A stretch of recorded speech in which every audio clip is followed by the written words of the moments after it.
এই বিকেলটা থাকুক একটু মায়াবী, হাওয়ার সাথে মিশে যাক কিছু না বলা কথা, আর চোখের সামনে জমে থাকুক ভালো লাগার কিছু মুহূর্ত। কিছু সময় আসলে শুধু অনুভব করার জন্যই আসে।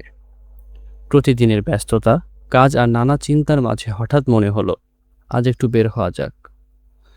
কোনো নির্দিষ্ট পরিকল্পনা নেই, শুধু একটু ঘোরাঘুরি আর নিজের মতো করে কিছু সময় কাটানো। চারপাশে সবুজের সমারোহ, খোলা আকাশ আর মৃদু বাতাস, সবকিছু মিলে জায়গাটার পরিবেশটা বেশ মনোরম।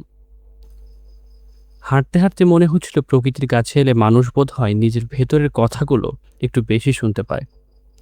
কখনো বাতাসের দিকে তাকিয়ে, কখনো চারপাশের সৌন্দর্য দেখতে দেখতে কখন যে সময়টা এত সুন্দরভাবে কেটে গেল বুঝতেই পারিনি। আসলে ঘুরতে যাওয়ার আনন্দটা শুধু নতুন কোনো জায়গা দেখার মধ্যে নেই, আনন্দটা লুকিয়ে থাকে পথের মধ্যে। হঠাৎ পাশে পাওয়া কোনো সুন্দর দৃশ্যে, মনের ভেতর তৈরি হওয়া অদ্ভুত এক প্রশান্তিতে। আর যদি পাশে থাকে প্রিয় কোনো মানুষ, তাহলে হয়তো সাধারণ একটা বিকেলও হয়ে উঠতে পারে জীবনের সবচেয়ে সুন্দর স্মৃতিগুলোর একটি।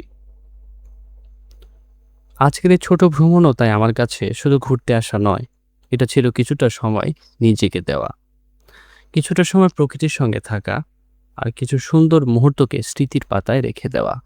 দিন শেষে জায়গা বদলে যায়, সময় চলে যায়, কিন্তু কিছু অনুভূতি থেকে যায়। আর সেই অনুভূতিগুলোই হয়তো একদিন মনে করিয়ে দেবে একটা বিকেল ছিল, যেখানে প্রকৃতি, বাতাস আর মন সবকিছুই যেন একটু বেশি সুন্দর ছিল।